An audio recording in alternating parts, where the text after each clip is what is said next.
stolen from their homes, viewed as property to be traded and bargained for. The horrors of the slave trade came to rest on the hearts of a nation and were brought together by one man. Great Britain's slave trade ended in 1807 as a direct result of the legislative and humanitarian prowess of William Wilberforce, whose exposing of the human cost of slavery led to a passing of legislation that ultimately emancipated British slaves, as well as set a new moral standard regarding human rights internationally. William Wilberforce, a force for change. William Wilberforce was born on August 24, 1759, to a wealthy merchant family in Hull, England. During his youth, he spent some time living in London and was encouraged to pursue evangelical beliefs. Wilberforce was introduced to John Newton, a former slave ship worker turned clergyman. Newton had turned away from the business of slavery after having a spiritual revelation. He began writing hymns that included Amazing Grace. Wilberforce attended Cambridge University, where he befriended William Pitt the Younger, who would be the future Prime Minister of Britain. The two shared an interest in politics and entered Parliament together. Pitt once said of Wilberforce that he had the greatest natural eloquence of any man he ever knew. Wilberforce traveled around Europe with his colleague Isaac Milner. The trip, as well as the book Rise and Progress of Religion and the Soul, sent Wilberforce into a personal and professional crisis.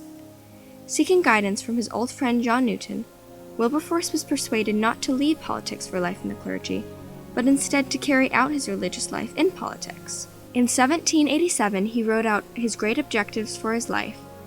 God Almighty has set before me two great objects: the suppression of the slave trade and the reformation of manners. Wilberforce was determined to show the public the human cost of the slave trade, as he believed that, if the wretchedness of any one of the many hundred Negroes stowed in each ship could be brought before their view, and remain within the sight of the African merchant, that there is no one among them whose heart would bear it. So slavery in Africa goes back at least 700 years, if not many more, before the arrival of Europeans from Portugal and Spain. But slavery in Africa is quite different from the sort of industrial scale, plantation agriculture version of slavery that will be developed in the New World. Perfected, I would argue, by the Spanish in Brazil, but also by the British.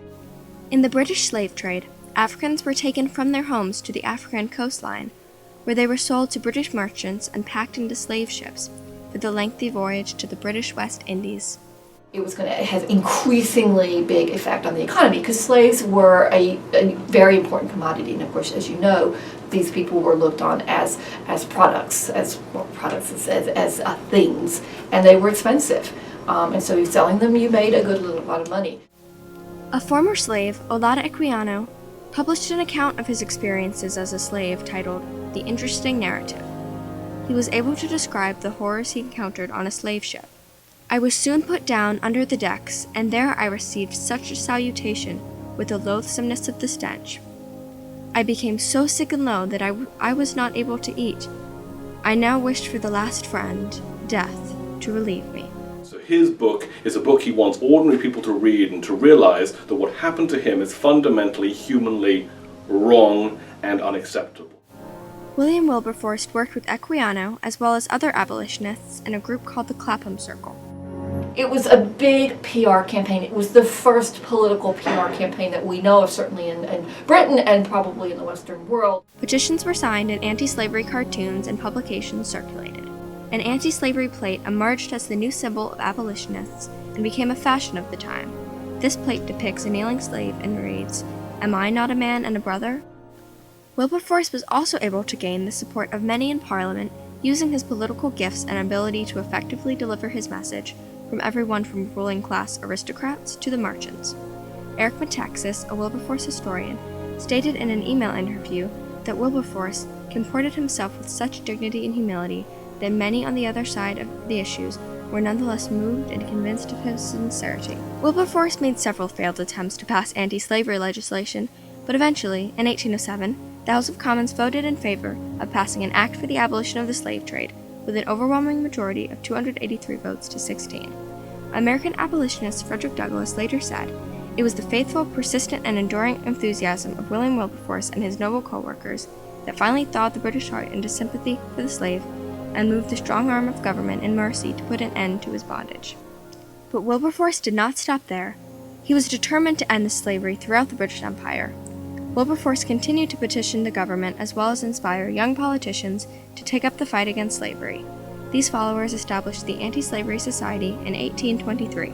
After Wilberforce had retired from politics, his followers were able to pass an act that would fully end all slavery in the British Empire. His quest for human rights was only the first of Wilberforce's goals. He also worked towards the betterment of the morals of British society. The documentary The Better Hour stated, Wilberforce's compassion, self-discipline, and respect for others offers lessons for our contemporary audience on how to change the world for the better, peacefully and definitively. He was involved in at least 69 organizations contributing to the betterment of society, including the Sierra Leone Colony for Freed Slaves, hospitals for the poor, and the reformation of prison conditions. William Wilberforce's book, A Practical View of Real Christianity, became popular all throughout Britain, and according to historian Kevin Belmont, was a plea for his fellow Britons to embrace what he called vital or authentic Christianity. Wilberforce worked not only to end slavery in Britain, but to abolish it worldwide. In an email interview with Johns Hopkins University professor Dr. Philip Morgan, he stated, "Compared to other nations, the British were the biggest slave traders in the 18th century, and particularly toward the end of the century and beginning of the 19th century. The British Navy had a huge impact on the slave trade because they started going after it. And because it was the largest navy in the world, they actually affected what happened in other countries to a certain degree. It was very difficult to travel the seas transporting slaves when the British Navy was after you. It sort of brings the legal importation of slaves from Africa to America to a rapid standstill. The reforms and actions of Wilberforce also provided the foundation for many civil rights movements internationally. Wilberforce was involved in the women's suffrage movement and child labor reform, as well as inspiring American leaders and civil rights activists such as Abraham Lincoln, Frederick Douglass, and Thomas Jefferson. Dr. Philip Morgan of Johns Hopkins University also stated, British abolition of the slave trade did help prepare the grounds for abolition of slavery in the British Empire.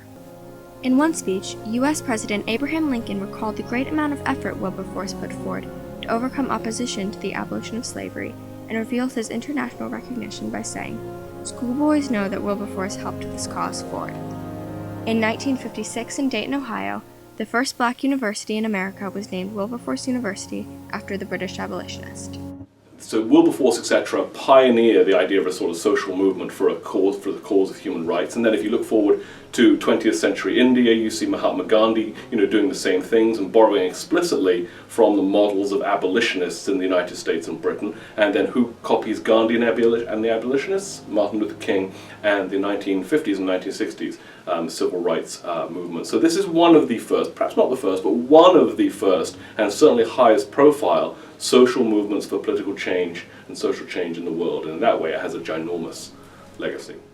Another more recent movement to which Wilberforce can be directly traced is the campaign and passing of legislation against human trafficking. Wilberforce expert Eric Metaxas has stated in an email interview, "Anyone who is involved in the sex trafficking and human trafficking issues is typically aware of Wilberforce and inspired by him." The William Wilberforce Trafficking Victims Protection Reauthorization Act of 2008 was passed by Congress and was intended to enhance measures to combat trafficking in persons. This act addresses the United States policy and stance on forced labor and sex trafficking. The really important thing about William Wilberforce's participation in the British campaign to abolish the slave trade, which is successful in 1807, is that he becomes a figurehead for what is, by 1807, a fairly large and arguably very successful social movement, right? He is not just one guy saying we should abolish the slave trade. He's at the head of, for lack of a better word, a social movement or an army of people, white and black, men and women, rich and poor, who think this is disgusting. A retired Wilberforce knew that he had at last succeeded in fulfilling his life's goal when he was told on July 26, 1833, that the House of Commons had passed the bill legally ending all slavery in the British Empire. He died 3 days later. Wilberforce is still recognized by many as the greatest reformer in history. His impacts have been so widespread that, according to historian Kevin Belmont, his legacy influenced the lives of kings and presidents and touched the poor and downtrodden in nations throughout the world. William Wilberforce was more than a politician or a humanitarian. William Wilberforce was a force for change.